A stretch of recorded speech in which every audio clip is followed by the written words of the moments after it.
आज हम लोग प्रश्नावली 1.1 का क्वेश्चन नंबर 3 सॉल्व करेंगे। क्वेश्चन नंबर 3 क्या है देखिए, निम्न संख्याओं में से किन संख्याओं का वर्ग सम संख्या एवं किन संख्याओं का वर्ग विषम संख्या है। ठीक है, ये प्रश्न में हमको बोला जा रहा है। तो क्या बोला जा रहा है प्रश्न में देखिए, ये दी हुई संख्याएं हैं, हमको ये बतलाना है कि कौन कौन सी संख्याओं का वर्ग सम है और कौन कौन सी संख्याओं का वर्ग विषम है, ये हमको बतलाना है। ठीक, तो हम लोगों को याद होना चाहिए कि ये देखिए सम संख्याओं का, ये देखिए सम संख्याओं का वर्ग सम होता है, ये सम होता है।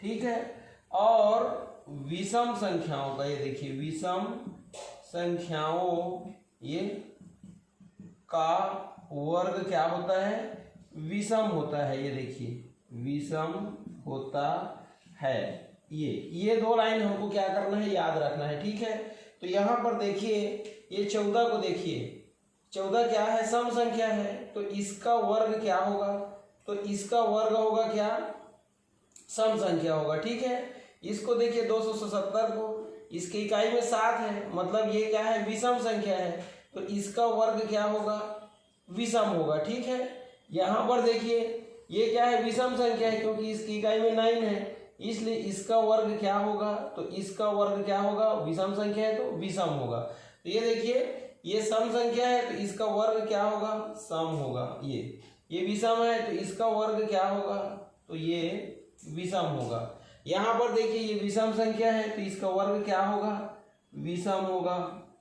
ये वैसे ही देखिए यहाँ पर ये क्या है, विषम संख्या है, तो इसका वर्ग क्या होगा, विषम होगा। ये ठीक है, इसको देखिए सम संख्या है, तो इसका वर्ग क्या होगा, सम होगा। ये यहाँ पर देखिए ये क्या है, सम संख्या है, तो इसका वर्ग सम होगा। ये क्या है, विषम संख्या है, तो इसका वर्ग क्या होगा, विषम होगा। ये यहाँ पर देखिए ये क्या है आपका, तो ये है आपका 0 है इकाई में, मतलब सम संख्या है, तो इसका वर्ग क्या होगा, सम होगा। और यहाँ पर देखिए इसकी इकाई में 5 है, मतलब ये विषम संख्या है, तो इसका वर्ग क्या होगा, तो इसका वर्ग होगा विषम। ये ठीक है, तो यहाँ पर देख सकते हो ये 14, इसका वर्ग सम होगा, इसका वर्ग विषम होगा, इसका वर्ग क्या होगा, विषम होगा, इसका वर्ग विषम होगा, इसका सम होगा और इसका क्या होगा, सम होगा, इसका विषम होगा, इसका सम होगा और उसका क्या होगा, विषम होगा। अब आप इसको सिद्ध करके भी देख सकते हो। कैसे सिद्ध कर सकते हो, ये देखिए, जैसे कि 14 है, तो 14 का क्या करोगे, 14 का वर्ग करोगे, मतलब 14 घात 2 करोगे, तो 14 घात 2 मतलब क्या, 14 गुना कितना होता है, 14। इसको हल करके देख लो, 4 चौक 16 की 6, हासिल आई 1, 4 एकम 4 1 5, ये ठीक है। फिर 1 चौक 4 और 1 एकम कितना 1, तो ये देखिए 6, ये 9 और 1, तो आपका आंसर कितना आया देखिए, तो आपका आंसर आया 14 गुना 14 करने से कितना है, 196। तो 196 क्या है, तो ये है सम संख्या।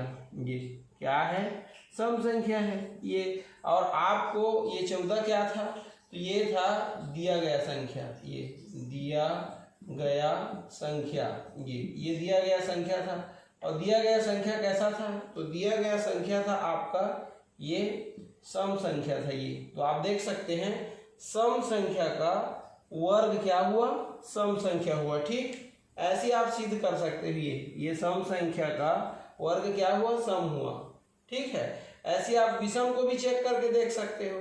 ठीक, तो ऐसे आपको पता लगाना है। ठीक,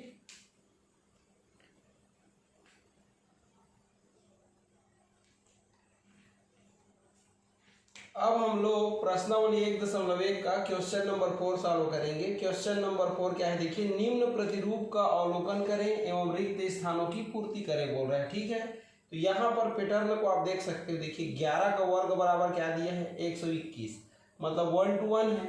फिर क्या किया है देखिए, 11 के बाद 101 कर दिया है, 101 का वर्ग बराबर, तो क्या दिया है देखिए, 2 जैसा तैसा है ना, 2 के कौन सी ओर, बाईं ओर 1 जीरो लग गया और दाईं ओर 1 जीरो लग गया। फिर ये 1 1 है ही ना। अब देखिए आगे बढ़ेंगे, तो यहाँ पर 101 के बाद क्या हो गया, 1001, और 1001 में क्या हुआ देखिए, तो 1001 का अगर हम वर्ग लिखें तो ये 2 का 2 है, 2 के बाईं साइड 2 जीरो और दाईं साइड 2 जीरो, फिर एक एक हो गया। अब देखिए 1 जीरो यहाँ फिर बढ़ गया, तो 1 जीरो बढ़ गया क्या होगा, तो 1 जीरो बढ़ गया तो यहाँ पर कैसे लिखाएगा देखिए, तो ये हो जाएगा कितना हो गया, इकाई दहाई सैकड़ा हजार 10,000, तो 10,000 1 का वर्ग बराबर क्या होगा देखिए ये, तो 2 का 2 रहेगा ये। अब 2 जीरो के बाद कितना जीरो हो जाएगा, 1 2 3 जीरो हो जाएगा, इधर भी कितना हो जाएगा 1 2 3 जीरो, और फिर एक एक जो है रहेगा ये देखिए। अब ये 10,000 1 के बाद कितना हो रहा है देखिए, इकाई दहाई सैकड़ा हजार 10,000 लाख, 1 लाख 1 का वर्ग बोल रहा है, ठीक है। एक एक जीरो बढ़ रहा है यहाँ, तो यहाँ भी क्या होगा, ये 2 का 2 रहेगा ये 3 जीरो की जगह में कितना हो जाएगा, ये 4 जीरो हो जाएगा, इधर भी कितना हो जाएगा देखिए 1 2 3 4 और फिर ये 1 हो जाएगा, ठीक। अब आगे बढ़िए, तो इधर नहीं दिया है देखिए, तो यहाँ पर देखिए कितना जीरो बढ़ रहा है, यहाँ पर एक एक जीरो बढ़ रहा था, 3 के बाद 4 हुआ, तो यहाँ पर क्या हो जाएगा, तो यहाँ हो जाएगा 1 फिर 1 2 3 4 5 हो जाएगा, और फिर 1 और ये इसका क्या हो जाएगा वर्ग हो जाएगा ये, ठीक। तो यहाँ पर क्या है देखिए 2 का 2, यहाँ 4 जीरो था तो कितना हो गया 5 जीरो, फिर 1 इधर 5 जीरो फिर 1, तो ऐसे आपको क्या करना है सॉल्व करना है। तो आप लोग इसको फिलअप किए ये देखिए, उसके बाद इसको फिलअप किए ये, और उसके बाद फिर इसको फिलअप किए, ये तीनों को आपने क्या किया फिलअप किया, ये तीनों की जगह ब्लैंक दिया हुआ था आपको, ठीक है। तो ऐसे आपको क्या करना है सॉल्व करना है। तो ये एक पैटर्न है, पैटर्न को दूसरा भी दिया जा सकता है, कोई जरूरी नहीं है इसी पैटर्न को आपसे पूछा जाए, ठीक। तो आपको संबंध देखना है ना, ये देखिए ऊपर से नीचे आना है तो संबंध देखते जाइए। आपको ये तीनों दिया था तो तीनों में क्या संबंध है देखिए, 2 तो सब में है मिडिल में, उसके बाद इधर 1 1 है, तो इधर 0 0 होके 1 1 हुआ, फिर डबल 0 होके 1 1 हुआ, तो ऐसे आगे बढ़ेगा, ट्रिपल 0 होके 1 1, फिर 4 4 0 होके 1 1, 5 5 0 होके 1 1, और इधर तो देखिए, तो इधर बीच में 0 बसा रहा है देखिए, यहाँ पर 0 नहीं है, फिर 1 0 2 0 3 0 4 0 5 0, तो इसका अवलोकन करना है क्या चेंजेस हो रहा है, ठीक।